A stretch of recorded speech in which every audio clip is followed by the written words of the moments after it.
Hey, everybody, it's Dave here, and I know it's not quite the 2-minute warning, but we're close. And just snap back. Mullens going deep. No to nobody. I want to welcome everybody to this final week, this final live at the 2-minute warning for this season, the regular season.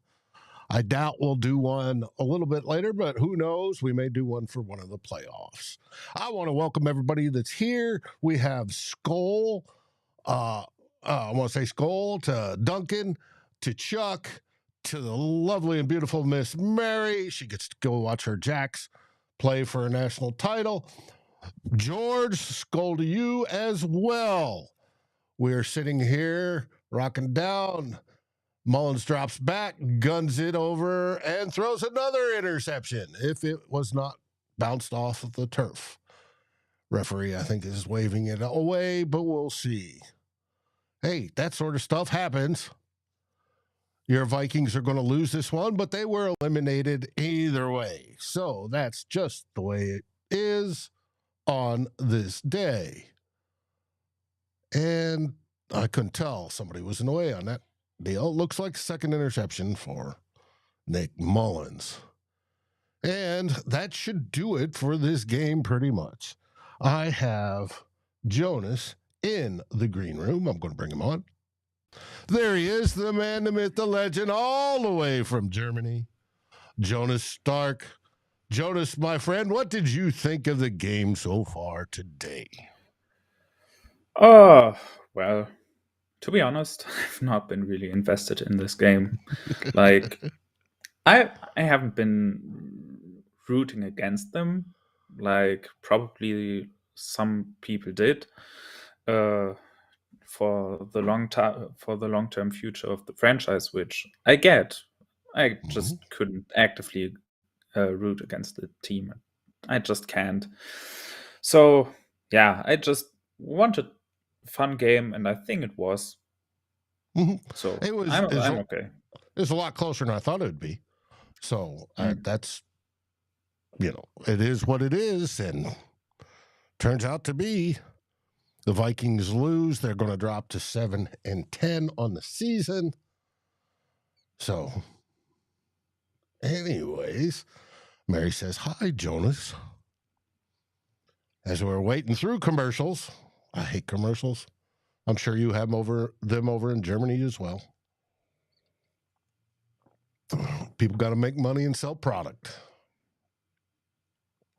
But, all right, the big news on the day was Justin Jefferson. Justin Jefferson is going to end up the day most likely with 192 yards. Good for him. He went over 1,000 for all consecutive years again. That's only been done like 5 players.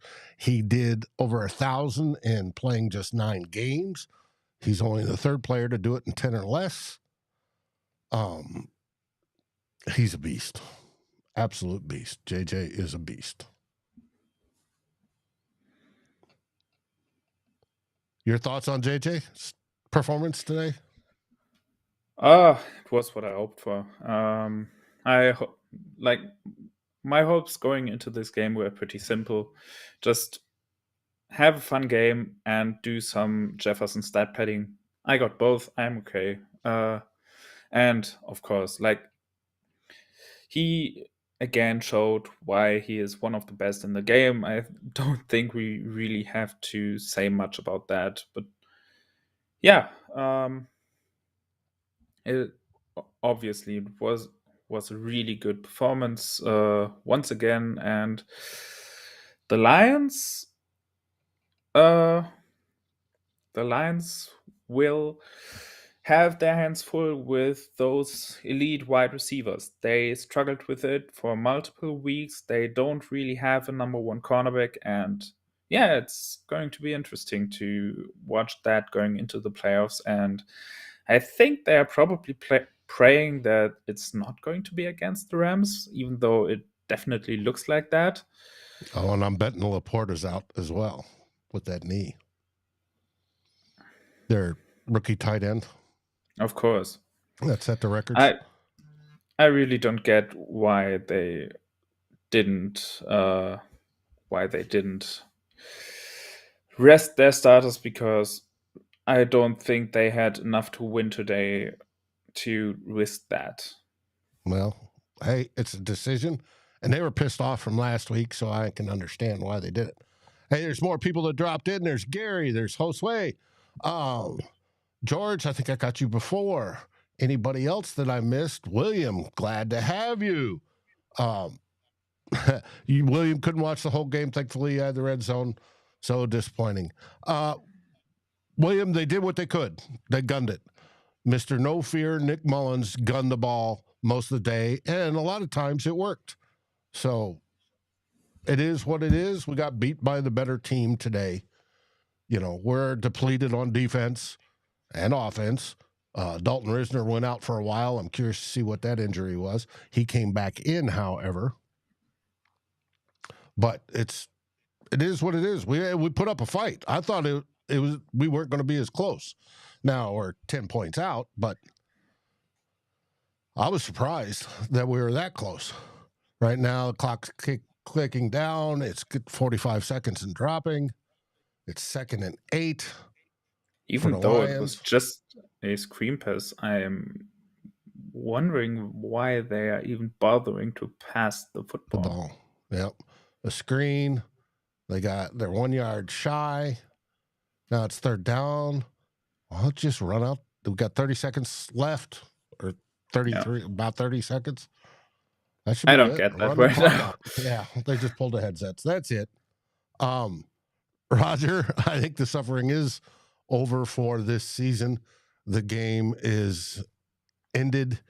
The Lions win 30-20 over your Minnesota Vikings. The Vikings' final season score will be 7-10, or record will be 7-10. Lions will finish 12-5. Mullens being Mullens, Phillips, yeah, he was got no fear. He was gunning it all over, and then we got the last two, the 2 picks towards the end. Surprised he lasted that long, but hey, that's him. Now, some of his passes looked a little short. There was the one to Addison early, first quarter-ish. Addison held up like it was short and then went over. But then there was one to JJ where JJ was wide open and JJ had to slow down and come back and catch it and got tackled. But Dan, they should have put Teddy in. That would have been good if they did, but they didn't. I would have loved to have seen him. And now my TV just switched to the Rams 49ers. That's interesting. We're supposed to have Dallas on here locally. Dallas obviously hasn't started yet. And that's one of those things I don't really have to worry about, because we don't really have those local networks. I just have the Game Pass and that's it. Gotcha. So a lot easier for me. Mm-hmm. All right. As of right now, according to Tankathon, we are sitting 10th in the draft order. Yeah, they're going to pick between 10th or 12th. They would have needed the Falcons to win to get to 9. That obviously didn't happen. Now they need the Bears to beat the Packers and the Raiders to beat the Broncos to stay at 10. When any one of those games doesn't turn out the way the Vikings need to, they drop to 11, and if they don't turn out that way, they pick 12th. Yep, gotcha.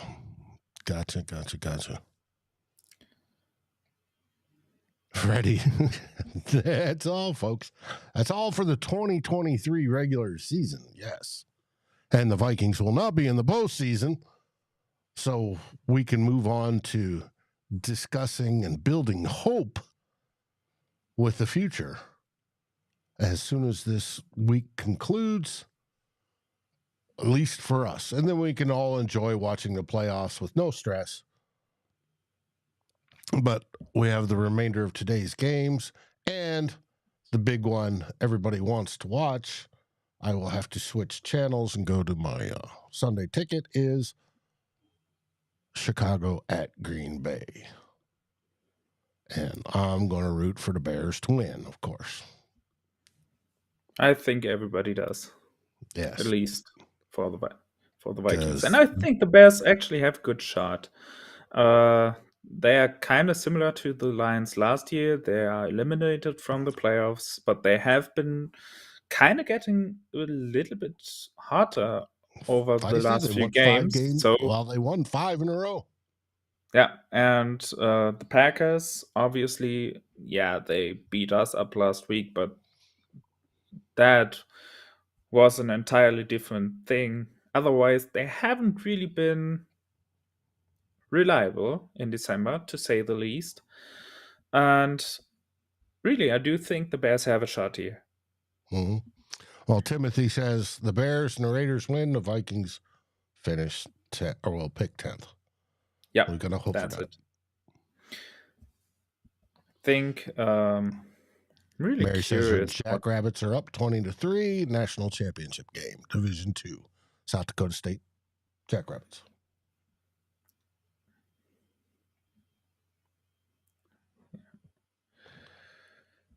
Philip says we need to get out of the cycle of mediocrity, season after season. Philip, you are 100% correct, and there's a way to do that. Aaron, I don't think we can get 9, but hopefully. Paul needs some big changes. I think they're coming, Paul. There will be some changes. Dan, South Dakota. Is it South Dakota or South Dakota State, Mary? Which one?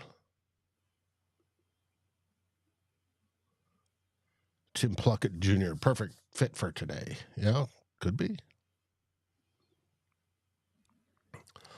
Well, this game's over, folks. Now we're just waiting on commentary.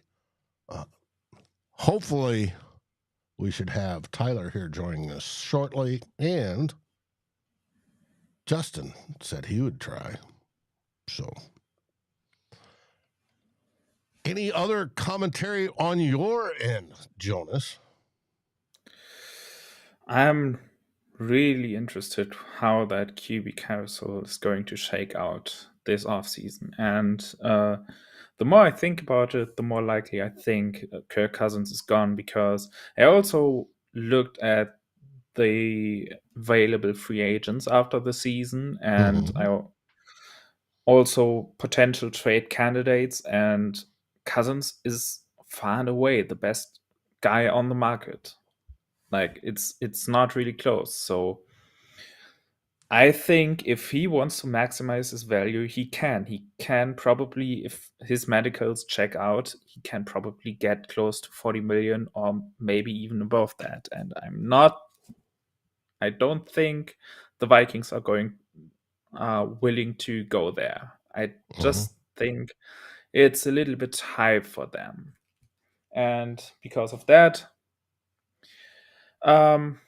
yeah, I think it's more likely than not that he's going to walk. And if the Vikings end up at a top 10 spot, I think I wouldn't be surprised if they don't even wait for the draft. They might just trade for the number 4 pick. I think number 4, as it stands right now, is the most likely destination, but they might trade for that even before the draft. And Arizona. Yeah, because I think the top 3 are going to pick a QB. I'm not sure if the Bears themselves are going to do it. They should, but I'm not sure they are going to do it. But even if they don't, I don't think they are going to stay there. They will trade out of that. And yeah, I'm pretty confident there's going to be a team that takes that Bears pick and picks a QB, and it's not going to be the Vikings, because even though Kwesi has traded inside the division, I have a very hard time believing that Ryan Poles is just willing to give us Caleb Williams. It's just would trade it's with just Kwesi. not going to happen. Yeah, It's not going to happen. considering their careers are mated together, Yeah. because they became GMs at the same time and went for the same teams. And well, it's going to be interesting. Now, Aaron asked which QB is the best for us. That's an opinionated question. I have my opinion on it. And for me, it's Jaden Daniels first and foremost. I would take Drake May, and I'd also take Penix as last resort. What is it for you there, Jonas? I'm not so sure about Jane Daniels. Not that I think I'm not very concerned about him as a prospect, but I'm not sure if he is the guy for our offense. I think he can be, but especially late in downs, he has that kind of. I'm not sure how I'm calling that, because if you have guys with very strong arms, you just call it arm arrogance, and I think for Jaden Daniels, I'm going to call it leg arrogance or something like that. Like the classic thing with mobile QBs, with dual threat QBs who are going to try to extend the play into oblivion and then get sacked really badly. He's not. It's not like the worst thing, but yeah, it's. Well, after we learned this week that the Vikings try to trade up the farm, the cows, and everything else to go up to get Anthony Richardson last season. Yeah, but I think for this offense, the better fit is a guy who really excels at timing stuff. And that for you, Penix?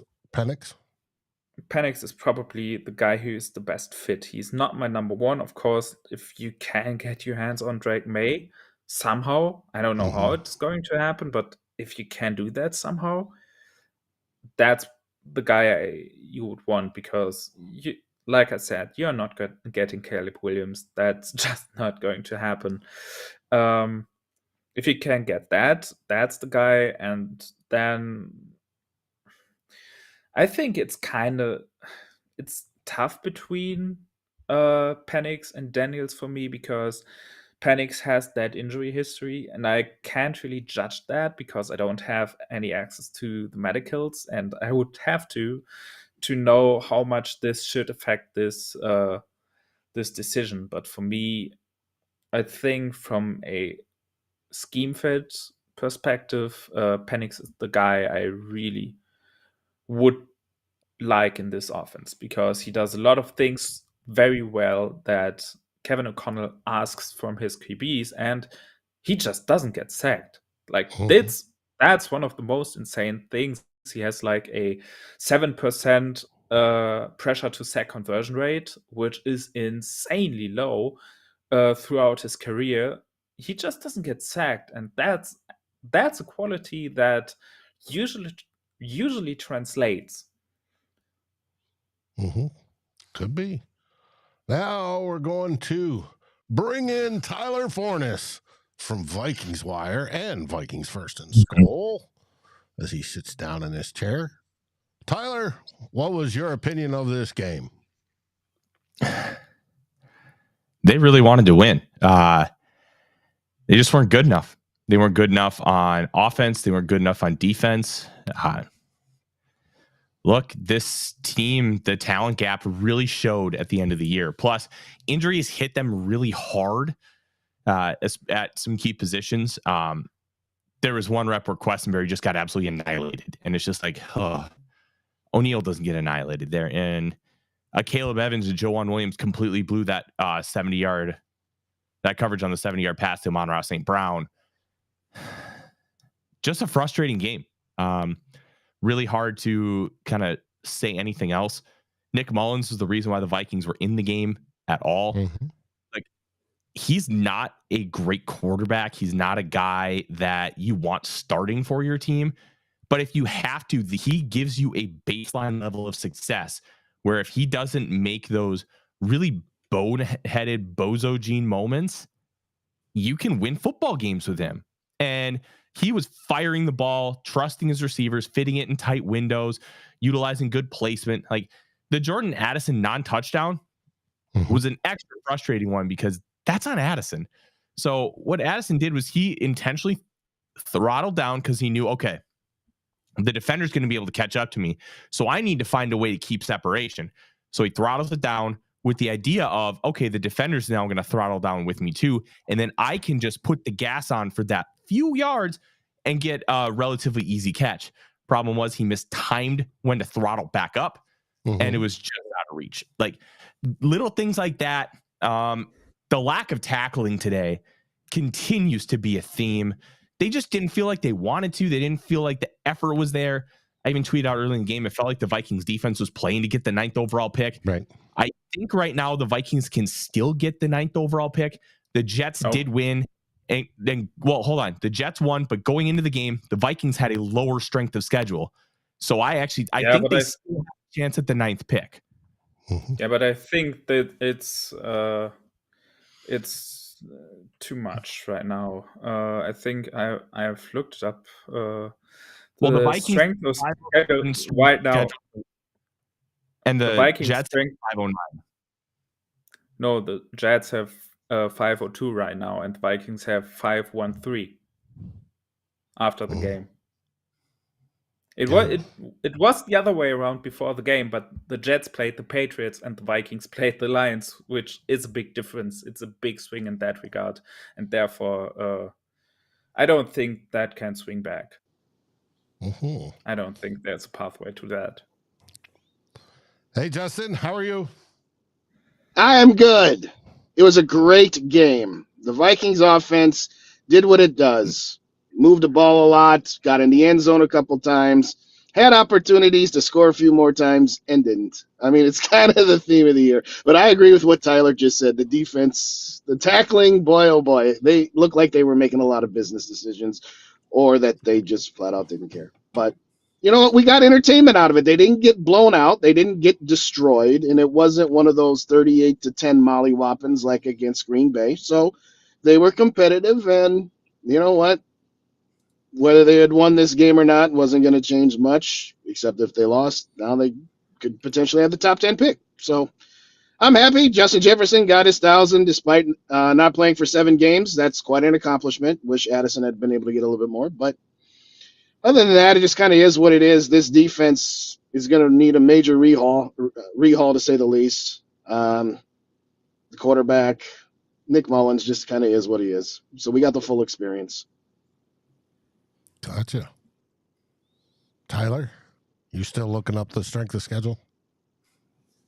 No, it makes sense because the one team that the Jets played lost, and the one team the Vikings played won. So even going into it, it was 507, 509. It makes complete sense why it flip-flopped like that. Because otherwise, 502, the other division opponents is just going to be a 500 swing. So it's really not going to move it at all. So the Vikings hopefully can get the 10th overall pick. So right now, because the Vikings are completely eliminated, you're cheering for a higher draft pick. You're cheering for the Bears to ruin the Packers season, and you're cheering for I think the Raiders need to beat Raiders, the Bucs. yes. So yes. that should get the Vikings the 10th pick. And having a top 10 pick, one, is going to be better for my job because some places just do top 10 in mock drafts. It'll make my life a little easier. And 2, it gets you a little bit closer to being able to trade up and acquire that quarterback. And being closer is good. Bob, yes, Addison did get his 10th touchdown.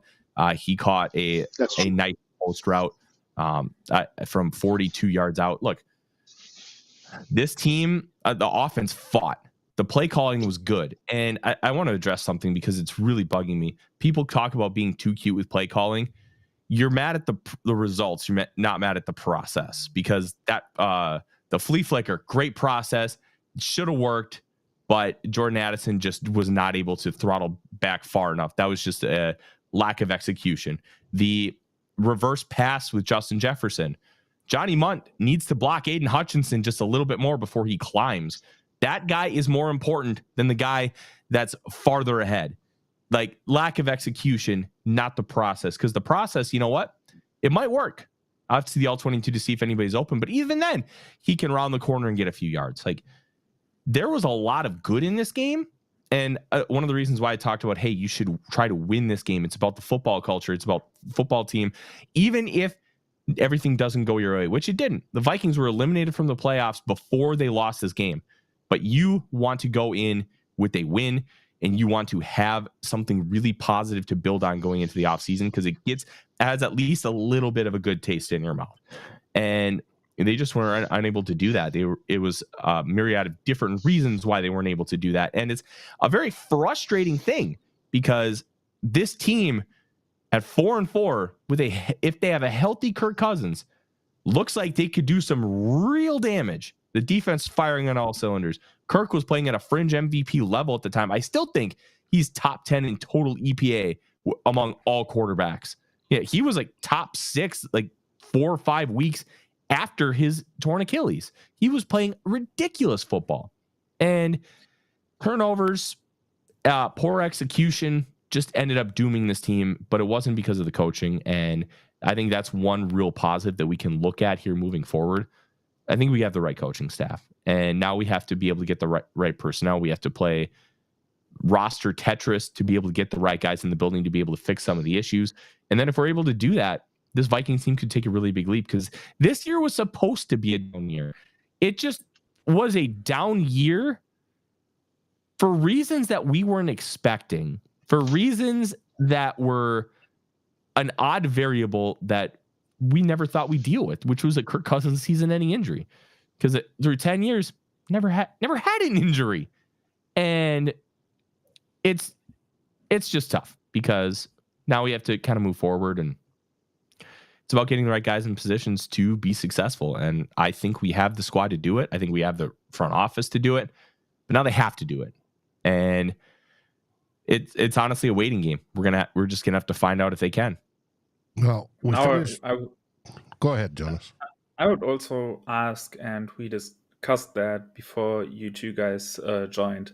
Now that the regular season is finally over, how likely do you think Kirk Cousins is back?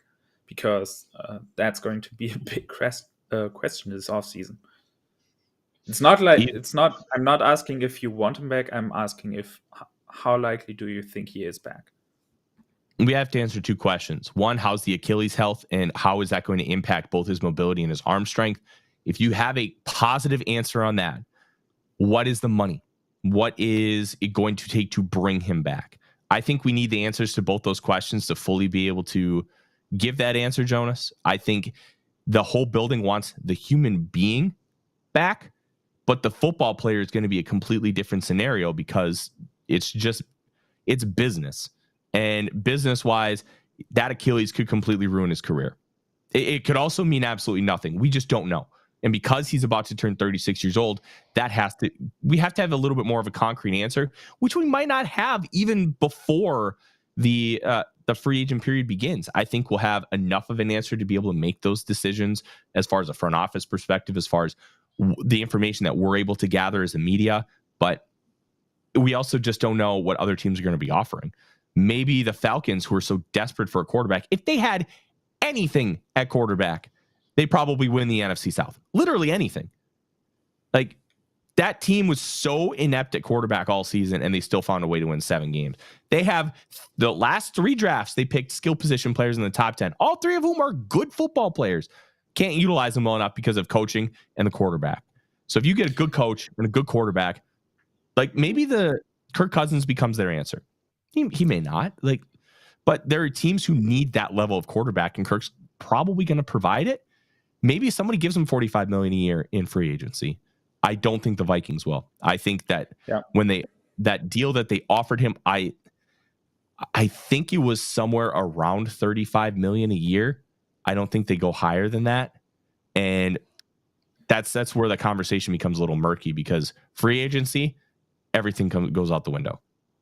And that, for me, is the big point. And I've mentioned it earlier. He will be probably, almost certainly, the best QB on the market, both on the trading as well as on the free agency market, because the free agency market is empty this year. absolutely empty at quarterback. You have Baker Mayfield, who is probably going to be back at Tampa Bay. I fully expect that. Then you have Gardner Minshew, who is a solid bridge QB, but nothing more. And besides that, it's Tannehill. You're probably going to have Russell Wilson on the market in some way, but that's really it. You might get Justin Fields on the market, of course, if the Bears decide to pick a QB themselves. But like I said earlier, with the number one pick, that's also trade option that might be available for other teams. It's not going to be available for the Vikings if Kirk Cousins walks. And that's one of the reasons why I think there are so many desperate teams at QB. One of them is going to give Kirk Cousins the back. And if Kirk wants that, he's going to take that. And the Vikings are probably not going to have the highest offer.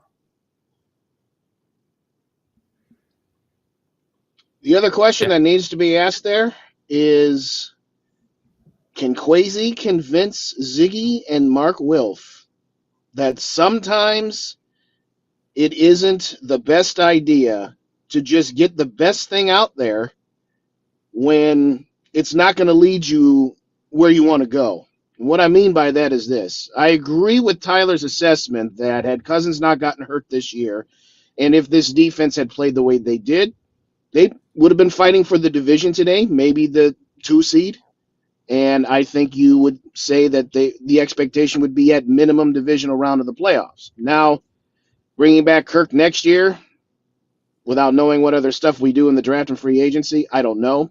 But if Kirk Cousins wants his full market value, the answer is no. You got to pay Justin Jefferson. You got to think about Christian Darrisaw, and you've got way too many holes. So would I bring him back at an extreme discount? Yes. A slight discount? No, I wouldn't. But Kwesi might say, hey, I've got a number in mind, and this is what I'm going to give Kirk. And then Ziggy and Mark might say, well, what's your plan? Well, okay, I don't like that. I don't care. Give Kirk his money. We'll figure out the rest later. So the other question you got to ask is, will the owners accept Kwesi saying this was my line with Kirk, or will they override him? I don't know. We'll see. So I want to kind of talk about that, because one of the reasons why they didn't move on from Kirk Cousins is they didn't want to take a step back at the quarterback position. And I think that they were justified to a point in making that assessment a couple years ago because of what Kirk's age was and because of his abilities both on the field and to be able to stay on the field. I think the difference now that you didn't have then is 2 years and a torn Achilles. So I don't think it's as simple as we just need to bring him back. The Wilfs want to stay competitive, and they are very smart in doing so, because one thing we have to remember is it's not just on the field. They run a business, and it's very annoying that we have to have this conversation, because theoretically it should only be about what's on the field. It should only be about winning football games, but that's not how this works. It is about running a successful business. And you know what? Concessions go to crap. Merch sales go to crap when your team sucks. And there is a certain element of being relatively successful and competitive every single year that is really good for business. As an analyst, you don't want to cover a mid football team. You want to cover a great team or a terrible team, because it makes it a lot easier to cover, makes it a lot easier to be able to make content, write articles, have shows like this one, and be able to talk about these points and either look forward or look at what's going on right now. Where being in the middle, you have to kind of do both. And it's really annoying and tedious because of a lot of different factors. I think the Wilfs are going to be just fine moving on from Kirk Cousins this year because of the new information that we did not have 2 years ago. But they're going to want some form of stability. Nick Mullens will be back next year. There's no doubt about it. He's only going to make $2.25 million. But will they bring in another back? Mm-hmm. Will they bring in somebody to be a baseline stopgap quarterback? Will they bring in an Andy Dalton a Gardner Minshew, somebody who's more successful at doing those things and giving you a baseline of good quarterback play while you get that rookie ready? Or will they bring in another veteran starter? I think those are questions that we're going to be talking about a lot. One candidate I think about is Jimmy Garoppolo as some kind of the bridge guy, because he's been running this kind of system like forever. And he has overlapped with that channel entry. He has overlapped with I'm not sure if he has overlapped with O'Connell at some point. I don't know. Maybe but in New England? Yeah, maybe. But I don't think so. I was only in New England for a couple of years. Okay. Yeah. But still, I think something in that ballpark. And I think the writers will certainly try to get him off the books because they don't have any intention of starting him again. So yeah, that might be one of the solutions as a stopgap guy.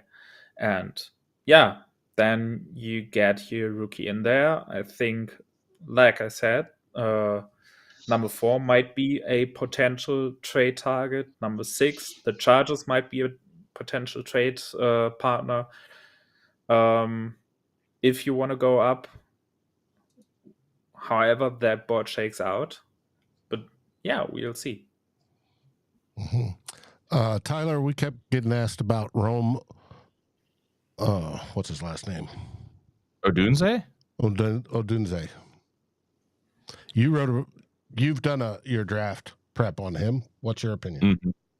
Oh, do you like Jahmyr Chase? He plays a very similar style of football. I'm not saying it's a 1-to-1, but he's very fun. He's also very, very good at what he does. And not everybody who's good at contested catches that can translate moving forward. It's how you get those contested catches. And it's always the why. It's always the context. And it's almost never as simple as you think it is. Rome Odunze this past year, 17 of 24 on contested catches. Why was he so good?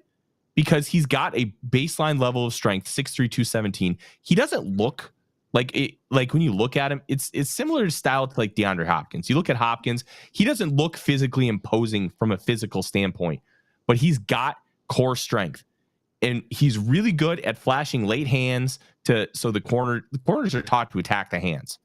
Flashes late hands, does a really good job there, and he utilizes his body positioning so incredibly well. And he knows how to box out. He knows how to control his body in midair, and he just does so many good things. He's also good enough in the open field. He knows how to create separation, and he's more of a long strider. Absolute freak athlete, like ran like a 4.3 40, 37.5-inch vertical, has a lot of testing. Doesn't really show up when you watch the film, but he does have that long stride, which is one of the reasons why he's so good going deep. I don't think I think there's a chance he's not even available at 10, 11, or 12 when the Vikings pick. But if he's there and you just want to say, you know what, screw it, let's just get another weapon to put in this offense, I wouldn't be opposed. Rome Odunze rules. Easy first round grade for me. I think he's going to end up my wide receiver 3 in this class. And 3 wide receivers could easily go top 10. This top 10 could be all offense. Quarterback, tackle, receiver. It could be that and no defense, because that's where the positions are the deepest in this draft class. I love Odunze. It would be a massive luxury pick / this guy's just too good. We can't pass him up. And it would give the Vikings 2 real route runner savants and an alpha going deep, vertical field stretcher, guy to win contested catches, guy to win in the red zone. I mean, Jefferson can do those things, but that's not how you would describe him. And I think that's the difference between him and a guy like Odunze, because that's how you do describe Odunze. Good. That answers that question. Freddie asks, who are you most bullish on for the Vikings to draft at QB? Drake May. If you can get Drake him, May, baby. Yes. Like, it feels like feels like a lazy comp because the body types are so similar. But when you watch him play, you can't help but think about Justin Herbert, how he moves in the pocket, how he throws the ball down the field, how he can run with it. He has over 1,000 yards rushing combined the past 2 seasons. His only 2 as a starter at North Carolina. Like, May can do a little bit of everything. He's likely going to end up my quarterback 1. He was my quarterback 1 going into the season, and I don't think Caleb Williams did enough from a growth standpoint to get him over the top. Because while Williams has all these phenomenal traits, May plays the quarterback position on a translatable level just better than Caleb Williams. The awareness in the pocket, the ability to manipulate it, the ability to handle pressure, step up and fire within structure. Those things are just so significantly better with Drake May that even though Williams is so much better outside of structure, May's still really good outside of structure. So it's not like Williams just so much better in those other areas. He just overtakes him. But I'm excited to look at the all-22 from this season for both guys. In live viewings, I haven't seen enough from Williams to overtake him at that spot, but that would be my guy. I wouldn't mind Williams. I don't necessarily think he fits the best in this system, but I don't think he's like an anti-fit either. Jaden Daniels is the real wild card because his play style is very similar to a young Lamar Jackson, where the pocket collapses on him. Oh, I'm going to gouge you with my legs. Like on plays where he had to move out of his spot. So on any play that you have to bail the pocket or scramble, he only threw the ball in 20% of those because he was gouging you in the run game. And he was gouging you big time in the running game. There's a reason why he won the Heisman Trophy. I really like him. Michael Penix Jr., it's all going to depend on medicals. I probably wouldn't take him till back end of round 1 just because he is 24, torn ACL on both knees, 2 dislocated right shoulders, which isn't as big of a deal because it's his non-throwing shoulder. But when you have 2 of those, how easily is he going to be able to get a third? What about those knees? Or is there onset arthritis that we really need to worry about? What do the medicals look like for him is going to be my big question. And as everybody knows, I'm out on Bo Nix. No, absolutely not. JJ McCarthy's the wild card because nobody knows if he'll declare. We'll find out here relatively shortly. Probably on Tuesday if he does, because I think Tuesday is the deadline day. But he could really do a lot for his draft stock with a great game. And I don't think he's going to improve much at Michigan because of how they run their offense and all that. And he's not going to transfer. Like, you just made the national title game with Michigan. You're not leaving. So it's either draft or stay. And I think it'd be better for him to leave Michigan and go into the draft. But I know there's different opinions on what's going to be best for his NFL future. So we'll find out. But I'll tell you, we're going to have a lot of these conversations the next few months. It's going to be a lot of fun. Season was great. We love the games, but this is where my favorite time of the football year is, because it's all about projecting forward and looking toward the future and getting excited. And there's just so much, and I can't wait. Cool. One real quick, I got a about- buzz, gentlemen. So Jonas, Tyler, Dave, everybody, wish the season had been able to continue for at least one more week, but it was an absolute blast. Thank you for allowing me to share the airways here with you guys, for all the support and guidance you have given me. Everybody in the chat, I'm on my phone, so I can't see it, but I know there's been 50 people in the building all throughout my time here, so just want to say thank you one more time. I'll be on tomorrow night. I'm going to try to squeeze it into a half an hour so that we're only on during the halftime of the national championship game so that people can actually tune into me. But in all seriousness, tune in to Purple and Gold for Days tomorrow night, as well as return to Vikings First and SKOL tomorrow for the Real Forno Show. Gentlemen, thank you again. As always, it's been a blast. We'll see you next time. See you, buddy. Take care. Yep, bye. What were you going to say, Jonas? Last question. I know and I get it, and I haven't been going that deep so far, so I probably can give a 100% opinion myself on that. But how valuable do you think the Senior Bowl might be for Bo Nix? Because that's the time when you might see him outside of that system. That's a good question, considering Tyler's going to be down there reporting from the sidelines. It's an interesting one, Jonas, because we aren't talking about a guy who only has like 2 years of starts under his belt. We're talking about the guy who has the most starts in NCAA history. And I think that's what really murkies the evaluation, because at a certain point, how much are you actually going to grow? How much are you actually going to improve? I think Bo Nix kind of is what he is at this point. And the reason why they had that system is not necessarily because they wanted to run it. It's because they knew they could. That was a system that Bo could be successful in. They had to hide things with Bo Nix. They had to hide true full field progressions. They had to hide a true vertical passing offense outside of. I mean, they still threw it deep, but Bo Nix had a 6.9 yard average depth of target, which in the NFL is fine-ish. You'd like it to be higher, but in major college football, it's atrocious. A 6.9 average depth of target is one of the lowest for an FBS program in recent history. He throws a lot of screens, a lot of quick ones, and it's one look and run kind of plays. He doesn't run an NFL offense. And because of what they ask him to do and what he can and can't do, I struggle to believe he will run an NFL offense. And I think his best spot is honestly with the San Francisco 49ers, because Kyle Shanahan can baby him. And Kyle Shanahan can ask him, hey, you're going to do play action. Deebo Samuel's going to run this route. If he's not there, dump it off or run. And I think that is where you could see some success from him.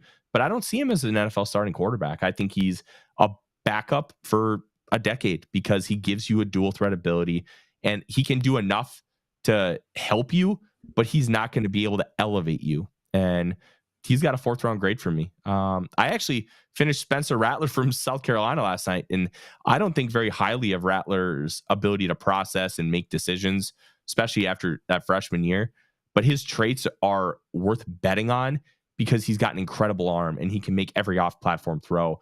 I even found one where he's getting tackled, he can't even move his legs, and he threw a strike 15, like about 10 yards ahead of the line of scrimmage, and like across the field with only arm. His legs are literally grabbed and being tackled. Like, I'd rather bet on that guy than Bo Nix. Like I said, I'm not that deep into that right now. The only thing I'm not sure about is your statement that that Oregon changed their offense for Bo Nix, because going back a few years, we were talking about the same things with Justin Herbert in that same offense, and it's been the same talking points. It's also been different offense. Remember, Dan Lanning's only been there 2 years, both years for Bo Nix. So it's a different coaching staff and a different offense. The Justin Herbert conversation, in my opinion, Jonas, is because Mario Cristobal is a stubborn man who wanted to run that offense and didn't try to accentuate what Justin Herbert was really good at, which was driving the ball down the field, utilizing the seams in the middle of the field. And they brought in Kenny Dillingham to run that offense last year. And then they brought in Will Stein from UTSA to run it again this year, because Dillingham got the Arizona State job. And it's to minimize I'm trying to think of the right way to phrase this. It's to minimize the bad from Bo Nix and accentuate what he does well. Whereas the Mario Cristobal offense, it's not about accentuating your players. It's about, this is what I want to do. So that's kind of how I see it.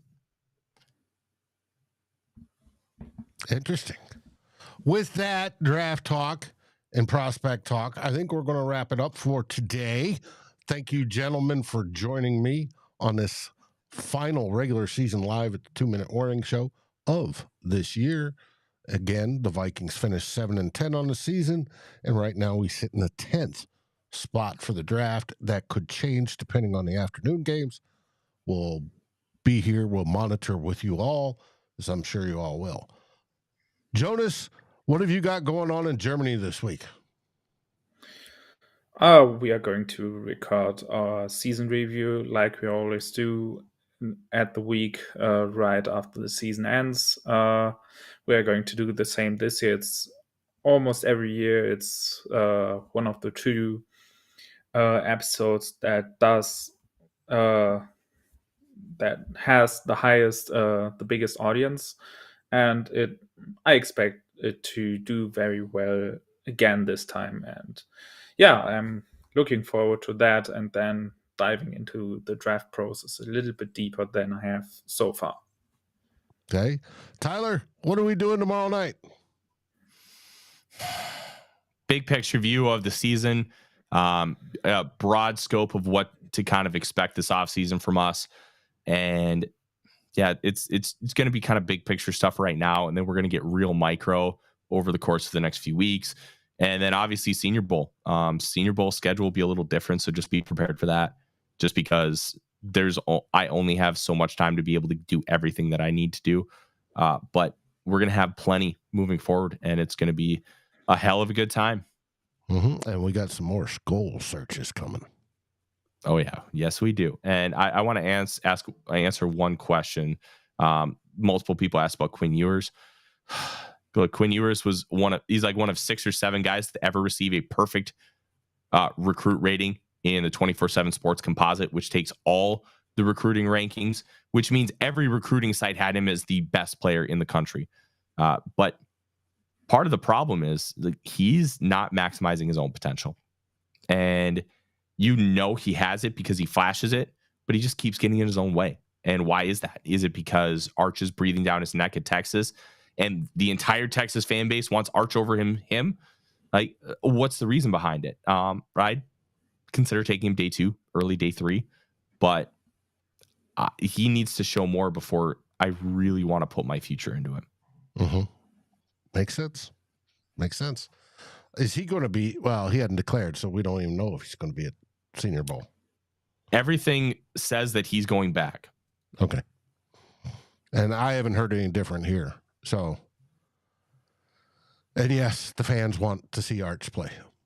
So, anyways, with that, what do we say, gentlemen? SKOL Vikings. SKOL Vikings. Thanks for watching.